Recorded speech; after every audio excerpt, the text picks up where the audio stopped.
Hello guys! Magandang hapon sa inyo lahat. This is your guest Mama Secret Channel, a fatal-year-old Matarders. So ngayong hapon na to, tignan natin sabihin sa iyo ng ating mga gabay. So this is Archangel Michael messages for the sign of Gemini. So Gemini, welcome sa my channel. Ano kayang messages, advices, and spirit guides ang ating masasaga for today's video? Kanino kayang energy at kaganapan sa buhay ng mga Gemini ang ating mga kagilap? So guys, this reading is a general reading lamang din at makaka-resonate. Kunin lamang po ang makaka-relate sa inyo. And comment down below kung kaninong energy ang ating nasaga. Pero don't forget to like and subscribe my channel. And hit the bell for more videos update. Request maraming salamat po sa mga walang sawang pagsuporta sa aking channel. Lalo-lalo lang hindi nag-skip ng ads away pagpalain kayo ng Diyos at may kapal. Siksik-liglig nag-uumapaw na biyayang manang balik sa inyo. So let's see guys, what is additional messages ay ng ating angel spirit for the sign of Gemini. So let's see and watch this. Angel Spirit Guide, please give me information po na kayong sabihin sa iyo ng ating mga baraha. For Archangel Michael messages, give me information po. Okay, your inner guys is real and trustworthy. No, yung mga gabay mo naman daw mapagkakatiwalaan naman daw, no? Maaring mapagkakatiwalaan yung angel spirit guides.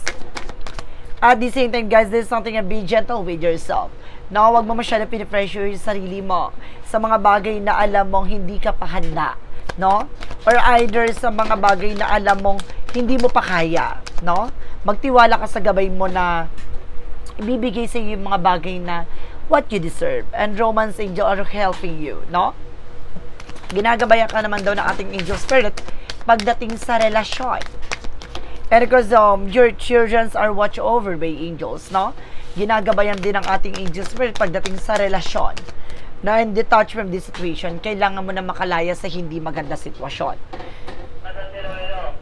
No, parang sinasabi dito, ginagabayan ka at sinusuportahan ka at binibigyan ka ng inspirasyon dito, no? Na about sa pag-ibig maaring, kumbaga, manumbalik ang kaligayahan, no? Na maaaring ipagkaloob sa iyo ng ating gabay. So let's see what is the additional messages tayo with an angel spirit, guys. Reference with the Ten of Swords. So see, there's something guys with a sabotage. No, meron talaga sumasabotahe, tumatraidor, or there's something betrayal. No, nagkaroon talaga ng betrayal dito guys, no? Let's see, and there's something the Queen of Wands by confidence. So kailangan lakasan mo ang loob mo, maging matapang ka. No, alisin mo yung takot at pangamba mo, alisin mo yung pag-aalinlangan mo. No, at the same time, this is something, the Page of Swords being curiosity. Kailangan unawain mo, alamin mo yung mga bagay lang na makakatulong for you. No? Additional messages. And represent guys with the Seven of Cups, no? On opportunities. No, maraming opportunities na darating dito. No, may mga bagay na maaaring ipagkaloob sa'yo. No, kaya maghanda ka. Additional messages. And of course, there's something that said, of course, something happiness. So, magiging masaya at magiging maligaya ka na this time. Na mag-uumapaw ang kaligayahan dito. Ipagkakaloob yung mga bagay na para sa'yo, no? Additional messages. So, there's a for a pentacle for saving money. Proteksyonan mo at pangalagaan mo yung grounds mo. No, even your territory. No, even yourself, finances, love life, and kalusugan. What is the Ten of Swords? Represent the Two of Cups. No, mag-ingat ka no, sa makikipag-partnership, makikipag-usap, makikipag-ugnayan. Dahil some of them, guys, tinraidor ka. Or maaaring traidorin ka ulit. No, maging aware, guys, no? What is the Queen of Wands? Represent with the Queen of Swords. No, there's something to clear the boundaries. No, linisin mo yung mga bagay na magsisilbing balakid sa situation mo. No, maging matapang kang putulin, alisin, no, yung magsisilbing komplikasyon. Additional messages. So there's a Four of Cups, just to reevaluate or analyze na may mga bagay na kailangang pag-isipan, klaruhin, liwanagan. No, at yung sinasabing, kumbaga, alamin mo muna, no, busisiin mo muna, pag-aralan mo muna, no, bago ka mag-take ng actions sa some decisions, no, kailangan mo munang aalamin anong magiging possibilities, ano yung magiging outcome ng action and decisions mo. What is the Seven of Cups? There's the word card. No, some of you guys, no, maraming mga offers sa'yo. No, international, local, or something. Kumbaga maraming opportunities or either a business venture na maaaring ipagkaloob sa'yo. No, but there's something success, accomplishment, and travel. What is the Ten of Cups? Reverse with the Hermit card. Now, this is something, guys, with the spiritual awakening. Na talagang mumulat dito, no, na maaring kasama sa journey mo to. Now, there's an awakening, guys, or parang soul growth, no, parang parte ng buhay mo, no, at parte ng karanasan mo, yung mga pagdadaanan mo, at magiging masaya ka at the end of the time, no? And because there's something that so some of you guys, no, nagkakaroon ka anxiety, sleepless nights, worries pagdating sa finances, no, ito yung sinasabi na kailangang pangalagaan mo at proteksyonan mo ang mental health mo, no? Stop overthinking, being paranoid, no? Huwag ka na mag-isip ng kung ano-ano, na basta proteksyonan mo yung drones mo, no, kung naman yung mga bagay na meron ka, proteksyonan mo. Now, what is the additional messages? With the Ten of Swords, because the Two of Cups, no? Kaya ka nagkaroon ng instinct na ganun, guys, no? Ibig sabihin dito, ginagabayan ka na tama ang hinala mo. Tama ang nararamdaman mo. So, ngayon pa lang, proteksyonan mo na, diba? Para walang out sa pao. There's a Hierophant for lesson learned. So, matuto ka na, no? Matuto ka na sa mga pinagdaanan mo na minsan ka ng tinraidor, minsan ka ng niloko, no? Kaya matuto ka na para hindi na muling mangyari yun, no? Detach from this situation, no? Kailangan mong lumaylo dito or either dumistansya sa kanila, no? And this is something, guys, with the Knight of Wands, no? There is something perseverance, no? Kailangan mo mag-tiyaga sa kung naman yung mga bagay na meron ka, no? Kumbaga sinasabi dito na pagpasensya mo lang yung mga bagay na nangyari sa'yo sa kasalukuyan, but definitely, guys, no? It's a framework, no? You're building with a framework, no? Para maging successful person, no? Gumagawa ka na ng hakbangin patungo sa tagumpay na tatamasain mo. Now, what is the Page of Swords? Because the Four of Cups. Reverse with the Ten of Wands. Something burden. Now, guys, may mga paghihirap, may mga obligasyon, responsibilidad kang napagdadaanan ngayon. Kaya kailangan i-evaluate mo. No, hindi sugab ng sugab, hindi tanggap ng tanggap. No, kailangan mo pag-iisipang mabuti. No? Hindi ka naman superhero para tanggapin lahat 'yan. No, kailangan mong gamayan lang. No, hindi na masama ang pagtulong. No, bagkos gawan mo to ng something boundaries, no? Kumbaga nang sa ganun hindi ka naaabuso, diba? What is the additional messages? Represent, guys, with the Moon card. The truth reveal, ilalantad talaga sa iyo lahat ng katotohanan na dapat mong malaman, na dapat mong matuklasan sa sarili mo. No, magsasaksid ka, no, matutupad yung mga pangarap mo, no? What is the additional messages? And this is something the Five of Wands. So, may mga bagay na nagbibigay komplikasyon, no? Ibig sabihin, hinaharang. No, hinaharang nito yung kaligayahan mo. Kumbaga, may mga bagay na mumulatin ka. Na bakit nangyayari ito? Bakit ganyan, gato, ganyan? Bakit okay naman, pero bakit ganito naging resulta? Kasi alam mo kung bakit. Kasi maraming nakatingin na ayaw ka succeed sa ginagawa mo. Diba? Kumbaga, maraming mga evil eye na humihiling ng pagbagsak mo. No, hindi lahat na nakatingin sa iyo ay pinapalakpakan ka. Yung iba dyan, no, nangingit-ngit sa galit kapag nagsasaksid ka sa ginagawa mo. But definitely, kung ikaw ay bumabagsak at nagkakamali, nabibigo, nako, nagpapalakpakan tayo nga nito. Let's see what is the additional messages. Now, there's something the Page of Pentacles for investment. Now, guys, no, maging wais, maging matalino ka, no, sa pag-invest ng time, ng effort, ng course, ng emotions, no? So, let's see what is the additional messages. Pagdating naman tayo sa outcome, so there's a Star card, healing recovery, na kumbaga unti-unti nang hihilom. No, makaka-recover ka na sa naging epekto. No, yung naging sanhi, naging, kumbaga, naging sugat nitong dulot nitong eksena na to, no? Maaring unti-unti ka na makarecover. At least nadala ka na ba? Diba? Natauhan ka na ba? Ganon. Now, there's something, guys, with the Case of Cups. Now, there's something in you, though. Na may bagong pag-ibig dito. Na itong pag-ibig na ito, kaya sinasabi na romance angels are helping you. No, binibigyan ka ng tamang daan. No, patungo sa taong makakasama mo pang matagalan. Diba? Kumbaga, ilalatag to sa itong tao na to. Kailangan mo munang linisin ang nasa paligid mo bago niya ibigay sa iyo tong tao na to. Kasi ganun pa rin mangyayari, no? Kung may taong lalason sa eksena mo, sa sitwasyon mo, no, kahit may mga dumating na eksena dyan, no, ganun at ganun pa rin mangyayari, no? Kung nakapag-set ka ng boundaries, no, sa sarili mo, sa love life mo, sa sitwasyon mo, kahit na mga dumating pa yung mga inggitera na yan, hindi ka na maapektuhan. No, you are also protected. Diba? Protektado ka na. This is something the Seven of Swords with the Snake in it. So, see, kumbaga sinasabi dito, hindi lahat ng offer, no? Hindi lahat ng mga taong lumalapit sa iyo ay humihingi ng tulong. No? Hindi lahat ng mga taong lumalapit sa iyo ay para kumuha ng impormasyon na maaaring makakatulong sa iyo. Yun pala, yung matong tao na to, there's an offer para mas lalo kang bumigat ang sitwasyon mo. No, lahat ng mga tao sa paligid mo i-betray ka, magsisinungaling sa'yo. No, kaya kailangan uunawain mo. Liliwanagin mo anong hidden intention nitong tao na to. Bakit ka papasok sa buhay ko? Ganto ganyan. Diba? Alamin mo. No? Hindi sa pagiging paranoid, sa pagiging wais na yan. Now, there's something, the page of cups, no? Ibig sabihin, tama ang hinala mo. There's something, your inner guidance is really trustworthy, no? Binibigyan ka ng instinct ng gabay mo. No? Pinakita sa panaginip mo. No? Nakikita mo na kung sino yung mga taong manggugulo sa mundo mo. Diba? Ibinabahagi na dito. No? Ngayon palang lantaran ang ipinapakita na sa'yo. Kailangan mo na lang makinig. What is additional messages? And there's a Tower Mom for major changes. See? Diba? Gusto ka nitong masira, no? Gusto ka nitong unti-unting bumagsak.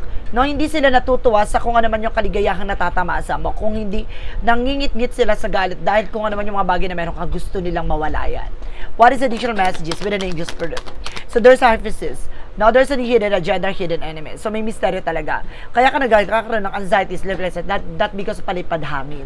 Ibig sabihin, meron talagang gumagawa ng hindi maganda sa'yo dito, no, para guluhin ang utak mo. No, maging aware kayo guys sa mga bibili nyong charms and protection kasi mamaya hatakin yung swerte nyo. No?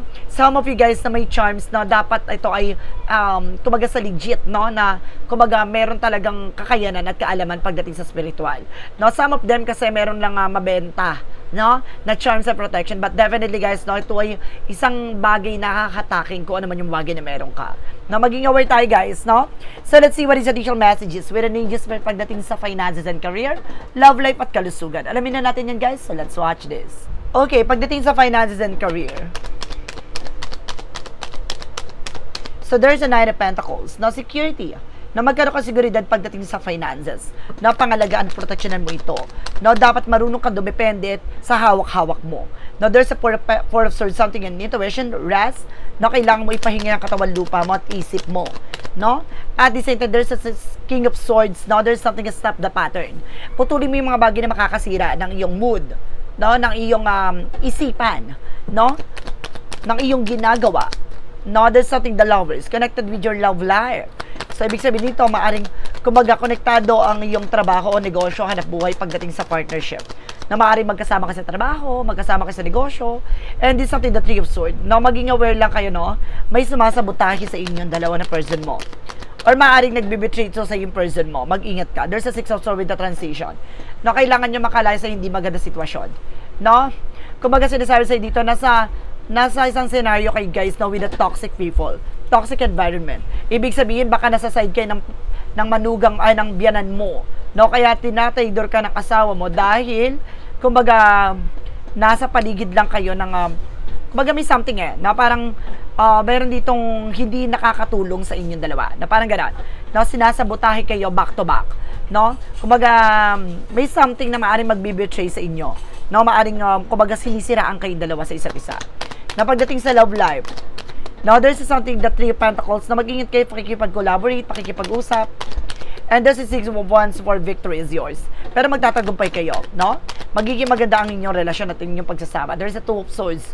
Now, there's a Two of Swords. There's a represent something, a decisions. No? Kailangan nyo mag-decision dito. And there's an Knight of Cups. No? There's an offer. No, maraming offer. There's an apology there. Now, there's a higher level commitment. No, maaring ikakasal kayo, magkakaroon engagement. And there's a Justice card, Justicia. Makukuha nyo yung dalawa yung what you deserve, no, pagdating sa relasyon. And there's a Eight of Wands. No, magkakaroon ng lot of travel, communications, transaction at the same time. No, magkakaroon din ng changes dito. Kailangan nyo na final decisions, no? So, let's see what is additional messages. No? With an angel spirit. Kaya pala detached from this situation, kailangan nyo na makalaya sa hindi maganda situation. Ibig sabihin, kailangan nyo magbukod, no? Pagdating naman tayo sa relasyon, sa kalusugan, so there's something with the Six of Cups.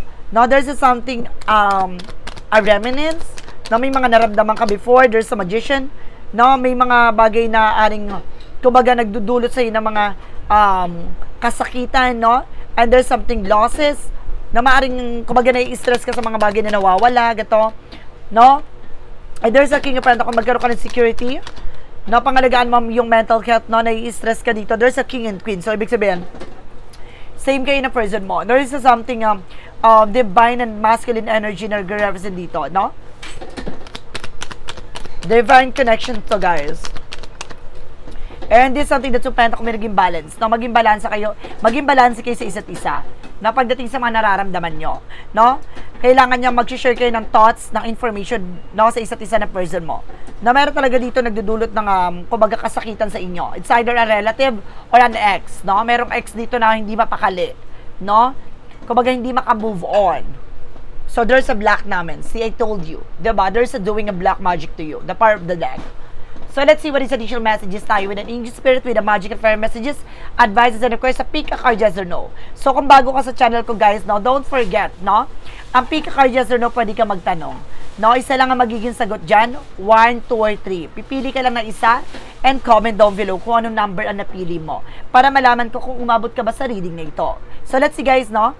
Let's see Gemini, ano pa kaya kaganapan sa buhay mo ang ating mga kagilap with the magic and fairy messages represent what? So let's watch this. Okay, let's see what is the magic of fairy messages represent what? With the magical fairy messages represent what?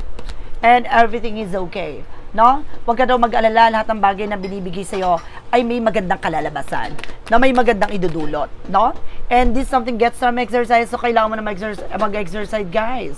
No, masyado ka nang tumataba, no? Nananahimik na yung katawan lupa mo, so kailangan ng kumilos, gumalaw-galaw. Ha? Additional messages. And of course, guys, there's something that paid off. No? Lahat ng mabibigat, lahat ng pasakit, pasanin, kailangan mo ng pakawalan at bitawan. So let's see what is the yin and yang oracle card represent what? For yin and yang oracle card represent what? There is a control. No? May mga bagay na kailangang kontrolado, no? Yung bunganga mo, no? Medyo pasmado, no? Iwas-iwasan mo yung pagiging chismosa marites, charis. Yung pagiging tanon, yung pagiging prangka, no? Iwasan mo kasi nakakapanakit na.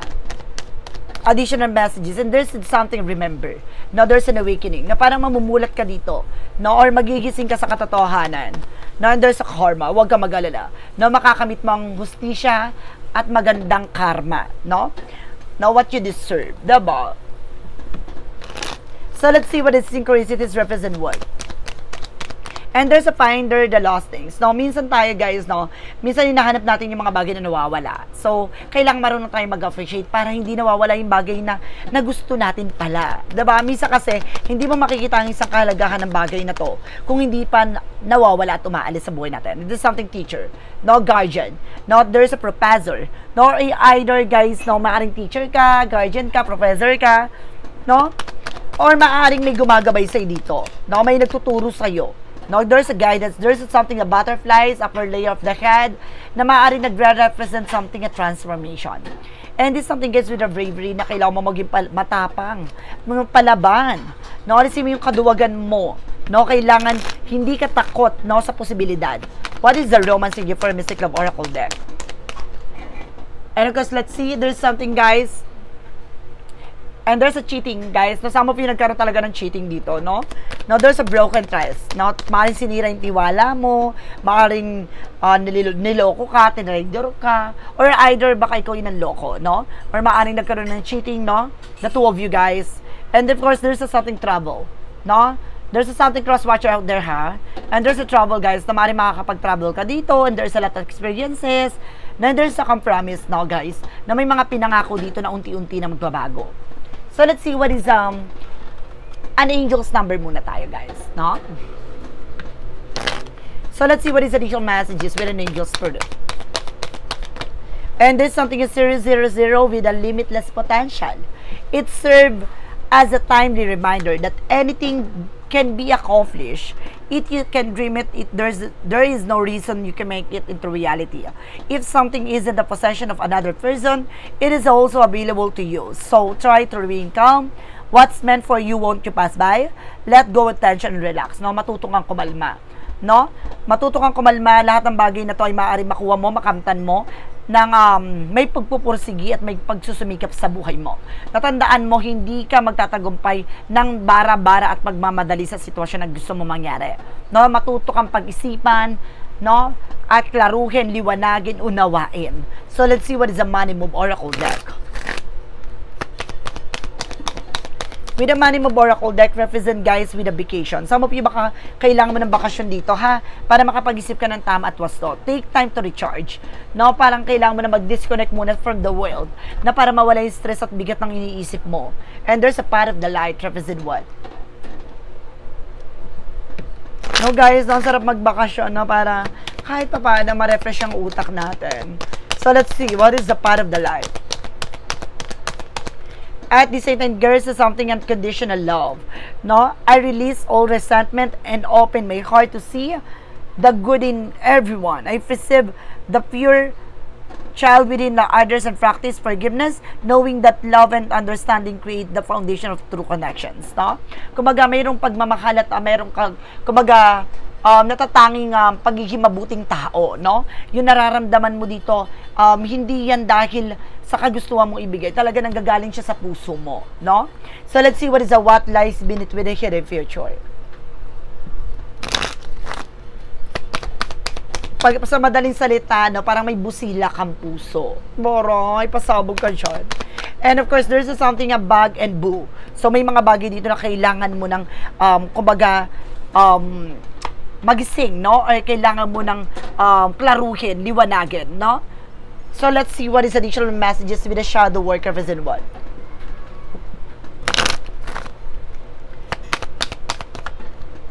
What is additional messages with the shadow work represent what?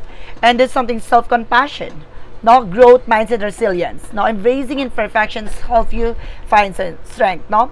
Kailangan mo mahalin yung kamalian mo, kabiguan mo sa buhay dahil doon mo makikita, no? Kung ano yung leksyon, ano yung mga pinagdaanan mo or maling nang gawa mo na maaring itama mo. Doon mo makikita kasi yung kalakasan mo eh. Let's see what is the clarifying for a love situation.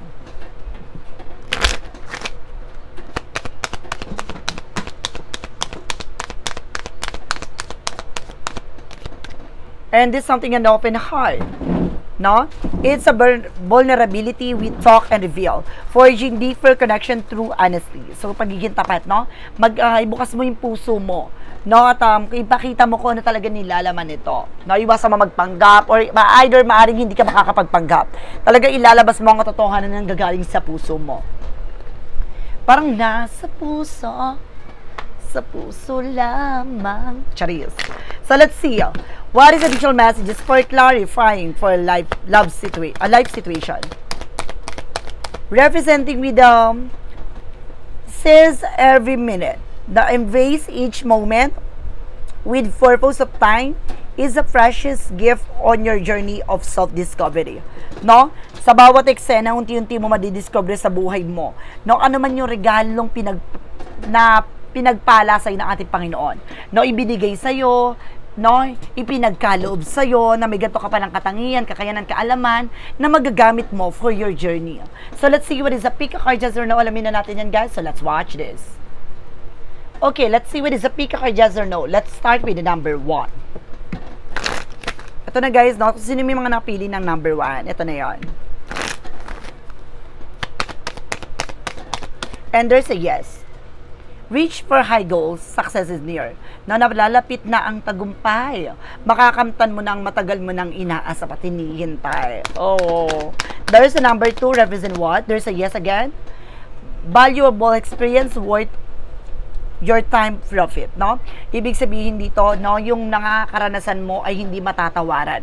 No, yung mga oras na mga pinaglaanan mo ay maaaring hindi to, walang kabayaran. No, dahil ito ay maaaring bunga ng iyong pagod at paghihirap na makakamtan mo na ang matagal mo ng pangarap. Oh, number 3. And there's a yes again. Now, choose a path of proceed confidently. Na magpatuloy ka ng lakas loob nakakarapin mo sa bawat eksena na pumili ka ng tamang landasin. Pumili ka ng tamang pagdadaanan mo o dadaanan mo na tungo dyan sa magandang kinabukasan na gusto mong marating. So guys, this is Archangel Michael messages. No, this is Archangel Michael messages for the sign of Gemini. So Gemini, maraming salamat po for this wonderful reading. So once again, this reading is a general reading lamang. Hindi lahat makaka-resonate, kunin lamang po makaka-relate sa inyo. And comment down below kung kaninong energy ang ating nasagap. And of course, don't forget to like and subscribe my channel and hit the notification bell for more videos of this. Maraming salamat po sa mga walang sawang pagsuporta sa aking channel. Lalo-lalo na ang dirigiskip ng adsaway pagpalaing kayo ng Diyos at may kapalisiksik liglig na gumapaw na biyayang manang balik sa inyo.